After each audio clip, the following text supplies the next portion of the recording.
Tired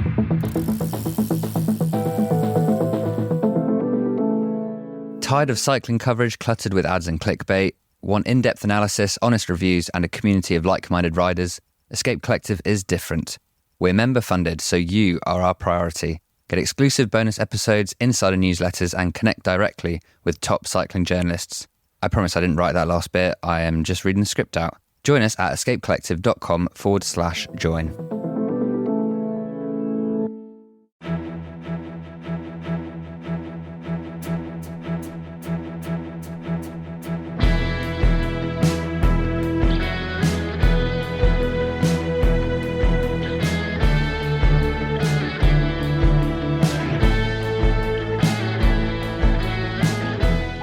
Hello and welcome back to the How the Race Was Won podcast. We're here to talk about how the 2024 Giro d'Italia was won, or at least the final week. Yeah, we could have talked about that last week or the week before. It's been being won for quite a while, right? Bike racing analyst extraordinaire Cosmo Catalano. It's been won. Yeah, it's kind of been won for a while, actually. Yeah. It was decided a while ago. Mr. Tadej Pogačar had to make it through the whole race safely. He had to he had to theoretically fend off attacks in the final week, just in case they came. They kind of didn't. And here we are. Here we are to talk about how the race was won after 3 weeks of racing in Italy. So excited to do it here, as I always am on Sunday, to talk bike racing with you, Cosmo. How are you? I'm well. I've had a comparatively relaxing weekend, which is always nice, I think. So... You'd already gotten enough of a GC gap that you could take your foot off the gas. A little bit. Yeah, Great. That metaphor might work. Yeah, excellent. Well, we're here to talk Giro. We can finally kind of look back on the whole race and draw some conclusions about what we've been watching, what you, the listeners, I'm assuming as well, have been watching, or else why would you be listening to a podcast that is so relatively serious about bike racing? Can't wait to get into that. We'll talk a little bit about Ride London, where one rider did a lot of winning, and we'll look a little bit ahead to the stage race on the horizon. That is the Criterium du Dauphiné. Because now that the Giro is in the rearview mirror, it's time for Tour tune-up season. Very exciting. Let's get right into it. The Giro d'Italia. Tadej Pogačar won. You probably know that if you're listening to this podcast, but just in case you needed that news flash, Tadej Pogačar is your 2024 Giro d'Italia champion, just as he was predicted to be by, I think, the vast majority of prognosticators. What's the headline from that final week at the Giro d'Italia? Tadej Pogačar wins his first Grand Tour in 3 years with 6 stage wins. He didn't just win. This was a big statement for him, I think. And I think it's something that you mentioned this when we were doing a little planning session a minute ago. And I didn't even think about how it's been a little while for Pogačar since he's won a Grand Tour. He's so good. He's so dominant at whatever he seems to be interested in at the moment that I feel like it was a little bit, kind of easy to forget that after his 2 Tour de France victories, he went through a bit of a down period in the Grand Tours because of Jonas Vingegaard. And a broken wrist didn't help. And this has been, it used to be that he won the GC and the Mountains classification and the Young Rider classification, but he's no longer a young rider. So he's won both the GC and the Mountains, but he's got to make up for that somehow, and he did it with 6 stage wins this time around, which is a lot. I wouldn't call this a hot take. It's a tepid take. He doesn't have the youth jersey anymore. He certainly should have the points jersey, but because we coddle the sprinters. They get to see. I'm on the other side of that. I'm on the we don't coddle the climbers. More should be done to separate the climbing of mountains from the winning of the race. So this whole thing of making finish climbs more pointsy is silly, because why would you need the points to incentivize people to race up them?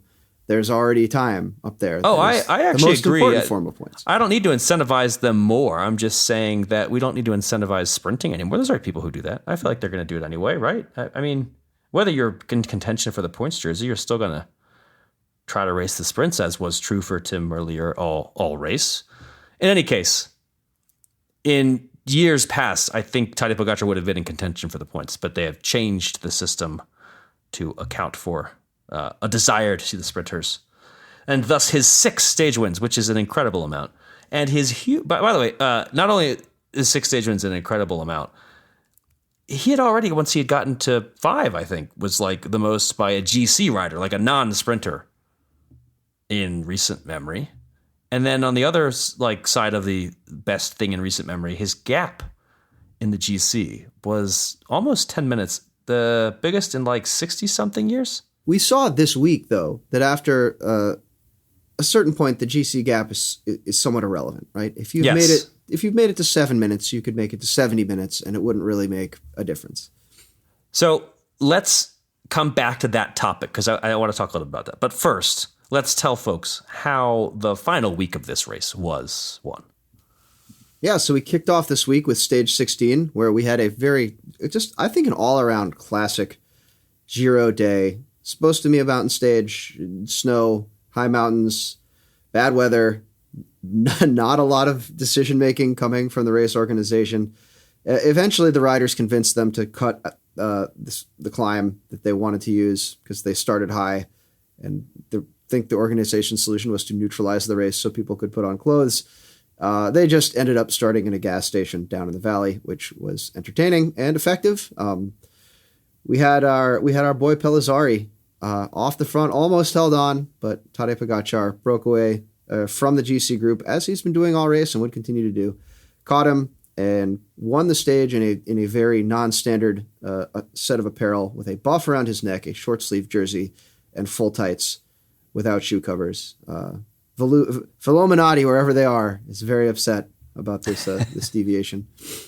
Interestingly, Dane Martinez was only, I think, 16 seconds behind Pogacar, and same time as Pellizzari that day.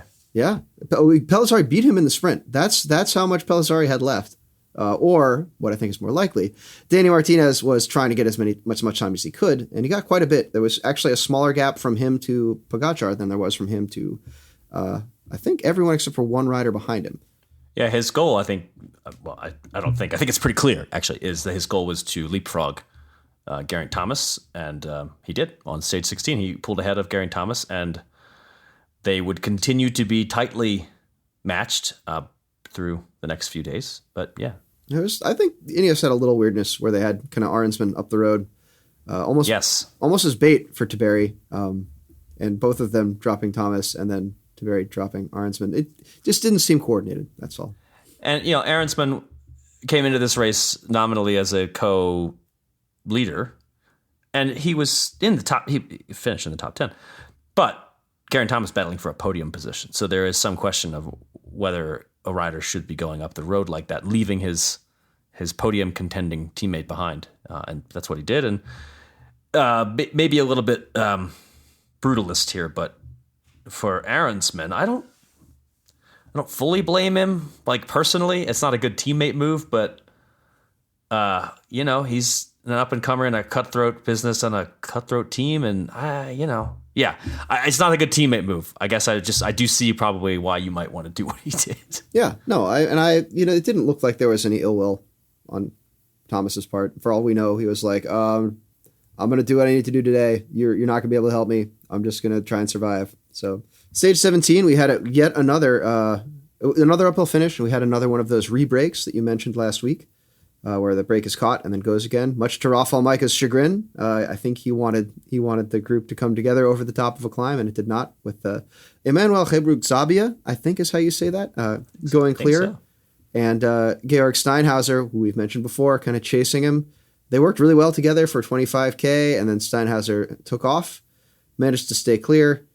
This time it was in the GC group. It was Dane Martinez kicking off the action, I think trying to book some more time on Thomas. But Pogacar obviously counterattacked them, and I found this amusing. Rode Martinez away. Was like, "Oh, I want to try to get clear." And Pogacar's like, "Ha ha ha." Well, I mean, do you think he really tried to get clear? Do you think it was really like, today is the day I drop Pogacar, or he was like, today I'm going to try to get some more time on Thomas? Oh no, I think it was a Thomas focused move. I just thought it was amusing that Pogacar then went and left everybody else. I mean, behind. I think as you mentioned, he really likes to win Giro stages. He does, yeah.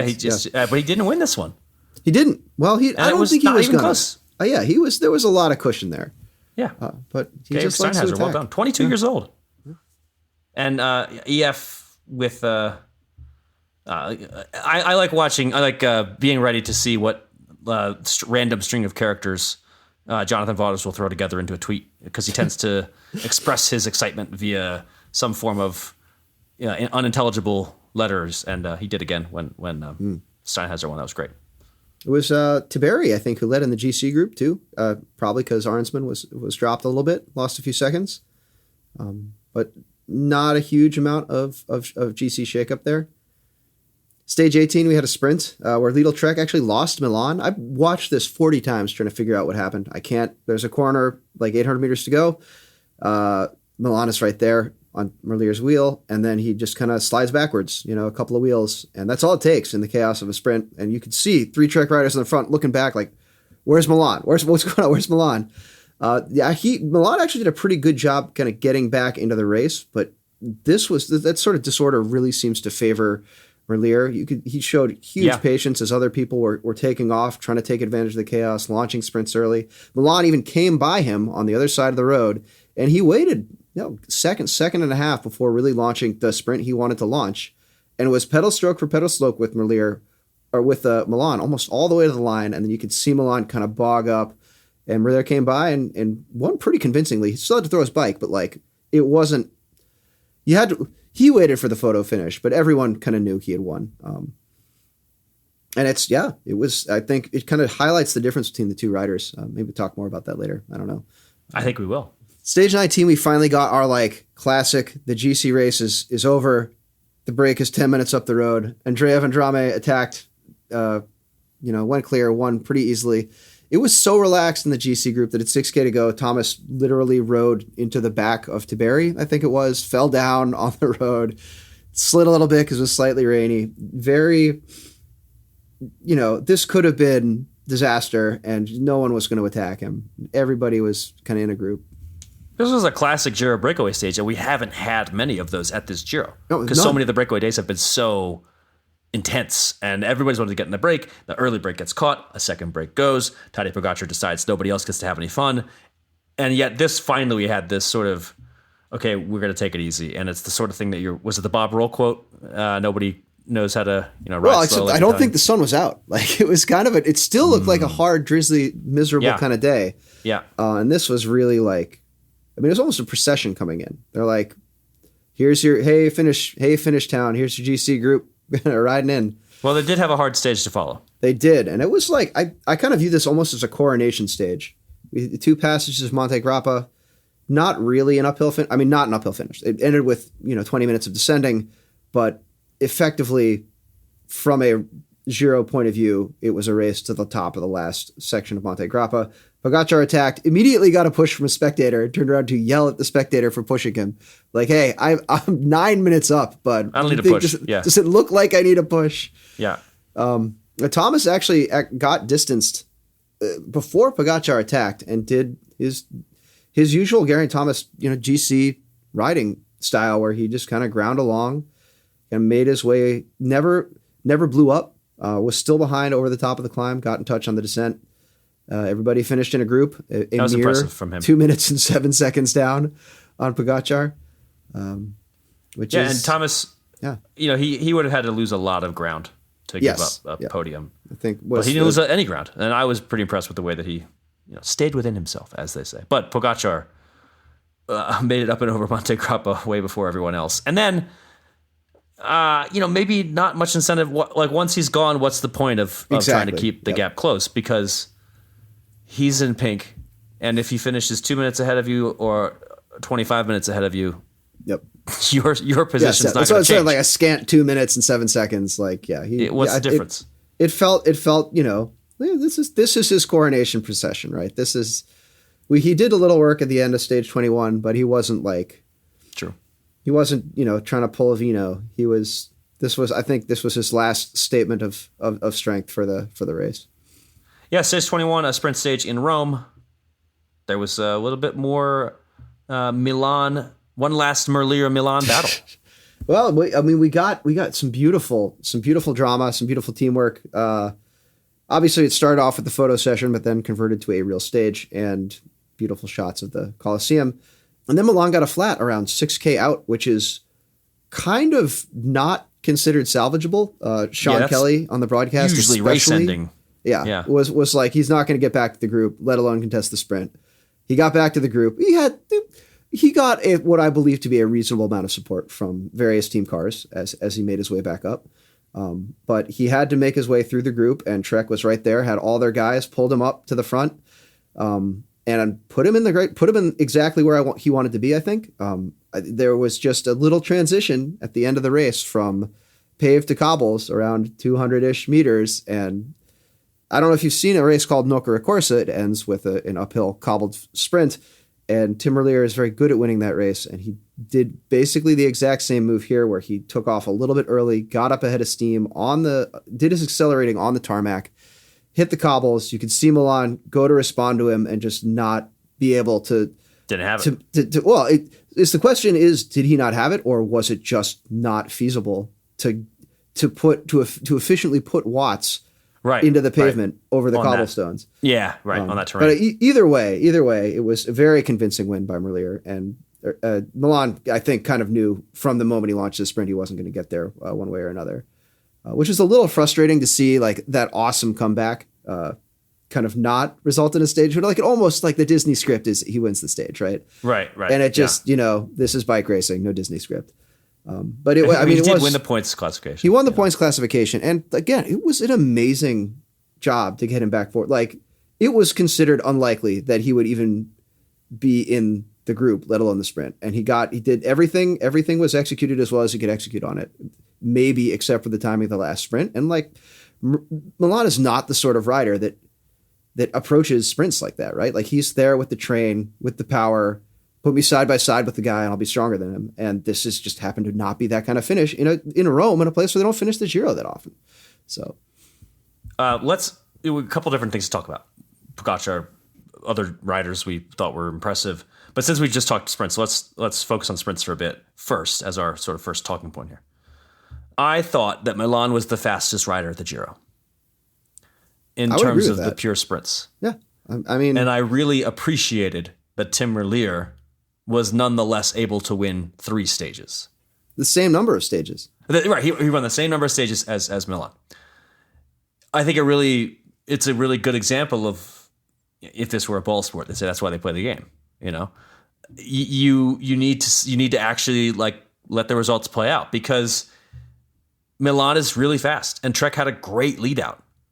And sometimes you could lose your really fast sprinter, like right before the finish. And then all of a sudden, a guy who's in a good position and is also a very good sprinter, Tim Merlier, can get a win. Sometimes you get a flat, and even if your teammates do a great job of pulling you back, you might not have it in the very end. Or even if you did, maybe you didn't go at the right time because there's some cobbles. And it means we get a chance to see that the favorite doesn't always win. Yeah. Which is a really good reminder to have. And we had it several times in the sprints at a race when the favorite absolutely crushed everyone in the GC. So it was nice that in the sprints, there was a different story. Yeah. Where it was clearly this 2 riders mostly battling. They didn't win all of the sprints between them. They won the most of the sprints between them. And Merlier showed that with positioning, he also is very fast. He's a great sprinter. But positioning really helped. Being in the right place at the right time. One time, he maybe did something relegation worthy, and he paid the price.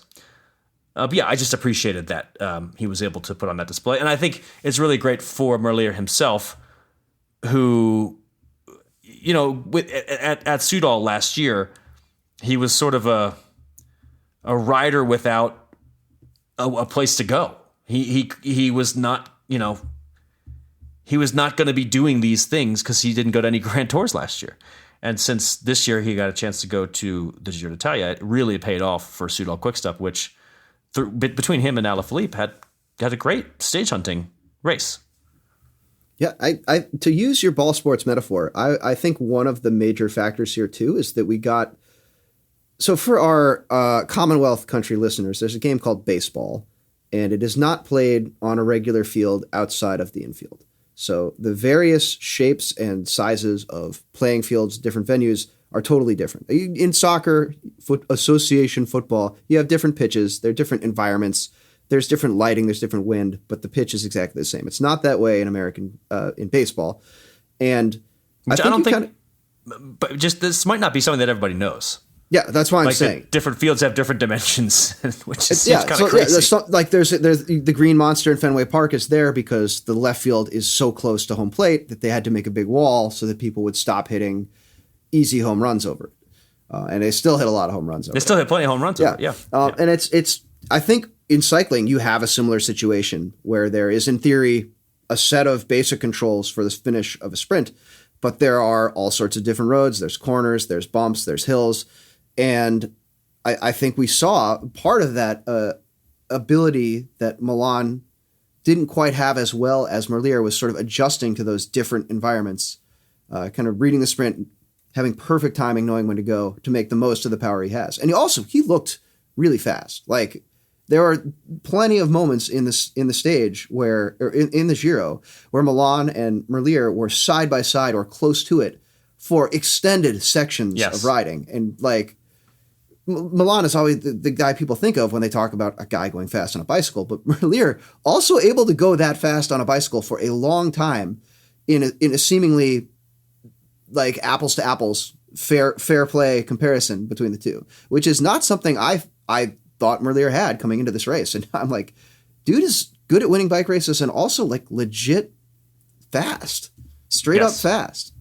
I think the speed thing we had seen before. I mean, this is like a rider who has already won a Giro stage all the way back in 2021. I'm not saying he couldn't win. I'm just saying like he is side by side with the person who I think to be the strongest and fastest sprinter. I guess my point is more that it was nice to see that again because I think it had been a little while. Yep. I mean, I know it had been a little while since we'd seen that at the Grand Tours from Merlier, who at 31 is significantly older than Jonathan Milan. So it was a nice way for him to reassert that he is, hey, I can sprint pretty darn well, thanks, and I'm going to be here in contention for several stages. All right, we're going to talk about the GC battle, but first, let's take a little break.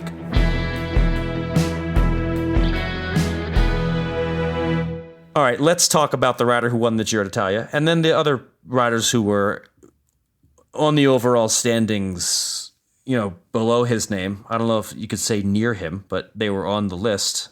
Tadej Pogačar. He has not won a Grand Tour in a little while. Had not won a Grand Tour in a little while. As amazing as he is, as incredible as he is, as much of a massive favorite as he was for this race, the last time he had won a Grand Tour prior to this Giro was the 2021 Tour de France. That's a few years ago. And yeah, we all thought he was going to come in and crush everybody, and that's exactly what he did, but he still had to do it. And he did the thing. And he did it emphatically. He did it almost from the gun. He didn't quite lead wire to wire, almost. And he honestly it was never in doubt. I think the biggest doubt is he going to crash? And he didn't, obviously. I mean, he didn't crash in a catastrophic fashion. He did crash at one point, but he didn't crash in a catastrophic fashion. He crashed in a way we all enjoyed. I think everybody had something to take away from that crash. I actually really liked the great shot of the sealant shooting out of his tire that day. But yeah, anyway, you see, he still had to do it. And that's my main takeaway at this point. It's that even if he was the favorite, he still deserves credit for crushing everybody. The question then is, what does this mean for his tour? Because the Giro Tour double is a pretty hard thing to do. It's so hard that it hasn't been done since Marco Pantani, who may have been racing with some assistance. And I think Pogačar is in a better place to do it than anyone has been in a long time because of Vingegaard's injuries. But still, he did just race the Giro. Even if Vingegaard is like on perfect form, Pogačar is still his best and strongest rider. He still might have better chance. Yeah, that's true. Yeah. But that said, it's really hard to do that, to do the Giro Tour double. And in the very first rest day, after he had already taken a significant lead, Tadej Pogačar said, okay, maybe we can race a little bit more safely now. More or less, I'm paraphrasing. Mm-hmm. And then on the second day, he didn't straight up say, I'm not going to attack. But he pointed out that he could ride more carefully. He didn't like fully go hard in on one or the other of those options, but he at least said that he was able to not spend too much energy, basically. Now, but then he went on and just won more stages, and 6 in total, as you were pointing out earlier. And I wrote about this over at the website, escapecollective.com. You should check out the story if you haven't already. And I just wanted to get your take, Cosmo, on this, because if he's saying that he doesn't want to spend too much energy and then going on to win 6 stages, even when he's like way ahead, he's still going for the stages. Either one of two things is true. Either he wasn't telling the truth, or he wasn't spending too much energy while he was doing that. And I tend to think that could actually, it's maybe a little bit of both. Like, I think he was having a little bit of fun, playing a little bit of mind games, but I also don't necessarily think that for him, it was all that hard. Yeah. I mean, it really did look, especially towards the end of the race, as he got into these, once he got the winning gap, like assuredly winning gap, you could see him kind of wind it down a little bit. And I don't know whether that was fatigue or whether that was planning or what. I mean, this, for all we know, this is like in his training plan for the Tour de France. And it's like, ride threshold 7 minutes and then like ease into race pace or ease into like, 2 hour pace to finish or something like that. But it wasn't, you talk about Pantani riding with assistance, and you can go back and watch old footage, and it's just a very different thing. Just everything, the approach, when oxygen vector doping was effectively unchecked, like people could do absurd stuff and just, it was like I always compare it to the boxing in Rocky, right? That's not what boxing looks like. And this didn't look like Rocky boxing. This looked like a guy who was stronger than everyone else who still had like the same sort of limitations. Like he couldn't just stick his chin out and get punched in the face by Apollo Creed over and over and over again. And I kind of wonder, like, is this part of his training? Like, is this is actually a coherent plan to get, while Vinigo is recovering? Not that he would try to take advantage of Vinigo's injury, but I'm just, for comparison, like, this is a type of training that his top rival really can't get in. There's no way to approximate, the racing you do in a Grand Tour, especially the third week of a Grand Tour, which is a hard level of fatigue to kind of track and self-inflict. And so maybe there is maybe this is all part of the plan. I don't know. And as we've said, once he had some of these gaps, I'm specifically thinking would be stage 15 and stage 20. There were, he attacked, got a gap with a big surge. That took effort. But then once he had it, there was little incentive for anyone else to like chase that hard, because what's the point if he's already got his gap? And if he's Tadej Pogacar with his aura of invincibility, and you think it's not even going to matter, so then the gap it gets even bigger.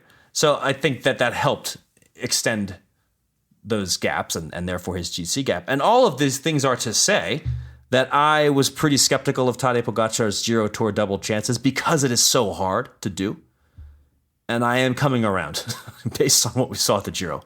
I do think the field is a determinant. I mean, that's a big factor here. And I want to give all due respect to Dane Martinez for finally making a Grand Tour podium happen after a few years. To Geraint Thomas, who at age 38 just landed on the Giro podium, which is awesome. But I think Primož Roglič and Remco Evenepoel are going to be a cut above, maybe 2 cuts above. So that they're, yeah. We need some sort of ELO scoring for. I like this. Strength of field in here. The people who got our metagaming conversation last week will appreciate that. And the chess also players. Chess players. Yep. Yeah. Right. I guess we'll find out. We don't have to long to wait because the tour starts in like a month, which is wild. But thank you, the Olympics have moved everything up this year. All right. We mentioned Geraint Thomas. I do want to give him his due. He was already the oldest Giro podium finisher last year when he finished on the Giro podium. This year, once again, in the run-up, he left us all wondering, what kind of form is he in? He's not really doing much in the run-up races. He was fine. He finished on the podium anyway.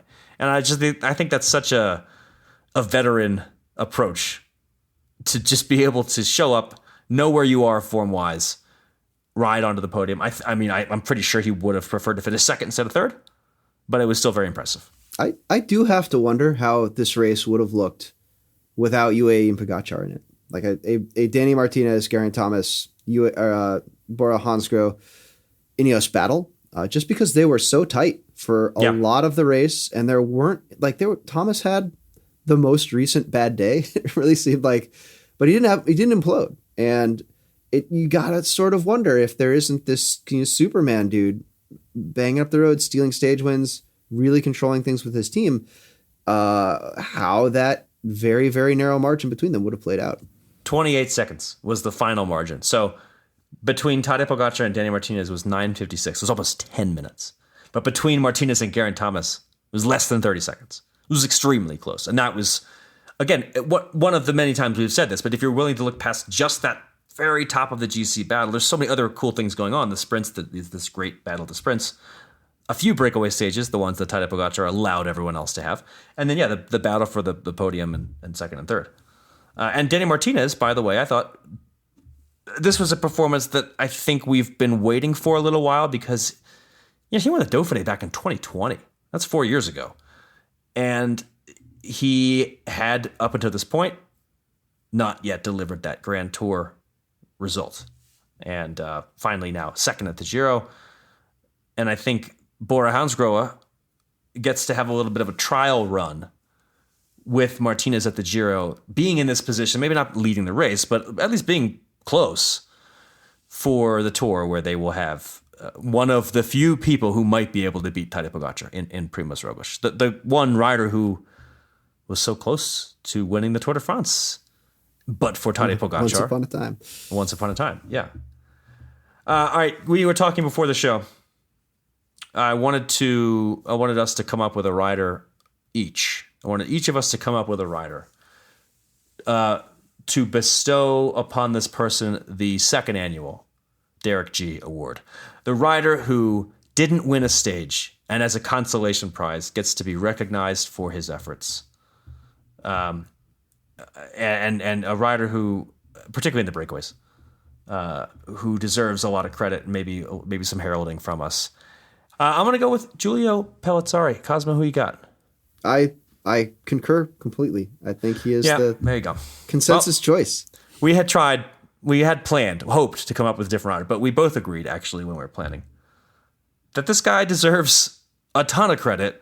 He was so close to a stage win, again, but for a Tadej Pogacar on stage 16 when Pogacar left everyone behind. Pellizzari was your second place finisher, 16 seconds back. He was in a number of breakaways. Finished, that was his best finish, but he was also sixth on the 20th stage, and is a rare instance, like very rare instance, I think, of a Bardiani rider who was a hot prospect and is exciting and could be going places for the future. Bardiani, I would say, does not tend to get your Tour de l'Avenir stage winners. In general, they get snatched up by UAE. That, by the way, I'm thinking very specifically of a rider that Pellizzari beat on stage 8 of the Tour de l'Avenir last year. Isaac Del Toro went to UAE. They go to Ineos. They go to Visma. But Pellizzari signed with with the Italian team, VF Group Bardiani, and proceeded to get the jersey plenty of airtime at this race. Again, finished second to Pogacar on stage 16. Finished second to Pogacar as well in the King of the Mountains competition. So if just but for Tadej Pogacar, Pellizzari might have won a stage in the mountains. And the fact that he's 20 years old, and not that long ago did he turn 20, is, I think, really exciting for Bardiani, who just doesn't tend to have that kind of thing within their team. So lots to look forward to for Giulio Pellizzari. And just a chapeau, a tip of the cap. All right, I think any other Giro thoughts, or are we closing the book on the Giro? I just want to go back to stage 16 for a moment. I think Ben O'Connor did a really good job kind of speaking the mind of a lot of riders, and got kind of flamed on it by fans on social media for saying that it was dumb and the Giro was kind of bad and dinosauric. And I think he's right about all those things. But I also think that, if riders are going to be expected by organizers to race and weather this bad, that is possible in most cases. If the roads are safe, I think there is appropriate clothing exists for bad weather this bad, for this horrible 40-degree fat flake snow that instantly soaks and freezes you. Like you can dress for that, but I think most manufacturers of high-end cycling clothing don't make gear for it, because even at the pro level, it doesn't happen that often. But it does happen, and for regular everyday riders, it happens much more frequently, at least in the U.S. Northeast, like pretty Midwest. much 4 solid months of it. Yeah, the Midwest too. And this is something that kind of branches off a thing I complained about earlier, which was riders freezing to death in their wet gear after finishes. And I noted that Pogacar actually had a nice, thick-looking warm jacket in some of his post-race interviews. And I think that, that high-end cycling gear should make more clothes and get them out to teams so that, for whatever reason, if they're starting a stage at 1,800 meters and the designated route of that stage can only go up before they go back down to where it's not freezing cold, that they shouldn't need to have to stop, try to make the riders neutralize somehow at the top of a mountain pass to change clothes. They should have gear that should be rideable in these conditions. And like that could be as simple as cutting the jacket so it's easy to put on. I saw plenty of riders in the breakaway struggling to put on their raincoats, struggling to put on their vests. Like I have a jacket a Gabbett jacket that I love. It's really hard to put on and take off on the bike. I have never been able to do it. I'm a little barrel shaped for it, but still, I think that there's room to make bike racing work in these conditions. And I think as long as the road is safe, that we should look into that, because like it's cool to race in bad weather, and it adds a new dimension to the sport that a lot of other sports don't quite have. And I just wish it were something that more teams, like good gear, something that more teams had access to. I'm glad that we can talk gear this one. We don't talk gear very often, so it's good that we have a chance here. So this is gear with a direct impact on racing. Yeah, not like absolutely gear that allegedly saves you 0.08 seconds right over a 30K time trial. Yeah.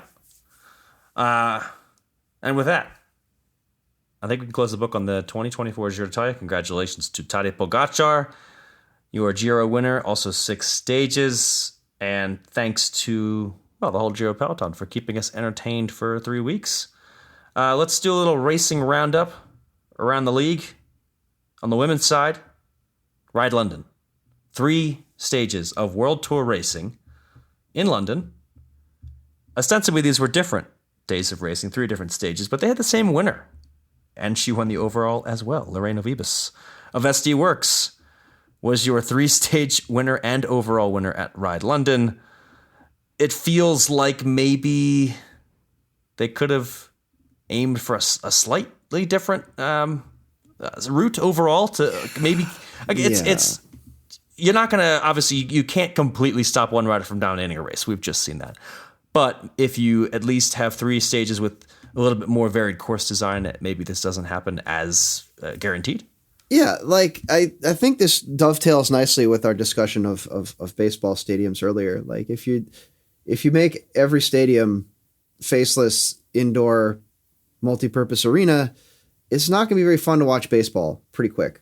There's lots of different ways to spice up bike racing. I think we saw that with a lot of the Giro finishes. But you kind of look at a race like the Tour of Britain, which is ostensibly next week, although the URL in the Twitter profile for the Women's Tour of Britain account is dead. The link is dead to that. But it's just like this is an area where races have had a lot of trouble, and I think that the situation is not improved by kind of having 3 stages that feel a little bit like carbon copies of each other. There are lots of ways to give individual days character, to kind of create memorable finishes that you want to see people race again next year. And I know that's hard, but like you gotta kind of try to make your race have a fan base, have a reason to exist other than putting bike racing near people. It's great that Ford supports it. I'd love to see a little more pizzazz and kind of like a highlight that somebody scans past on Instagram and was like, whoa, what race is that? That looks amazing. That's the sort of thing that like sticks in people's heads versus Lada Kopecky was strong and did a good lead out for Lorena Wiebes, who is faster than everyone. Yeah, right. We'll have more, as always. Go listen to Abby and Company. They'll be out the day after this show comes out on the Escape Network. Let's talk about the big men's race coming up, the Criterium du Dauphiné, where we will see Remco Evenepoel take on Primož Roglic, also Carlos Rodriguez, Juan Ayuso, Jai Hindley, one Sepp Kuss. Should be a good battle in the run-up to the Tour de France. Tadej Pogacar got his tuning up at the Giro, so he will not be doing the Dauphiné. He could, though. And he could do it. He could happen. Could. He would show up and just keep... He did say in his press conference on Monday that he wouldn't, but that could have changed over the last 7 days, so who knows? The sprints will be interesting. Mess Pearson will be there, and it's going to be, as ever, a race that has a nice mix of time trialing.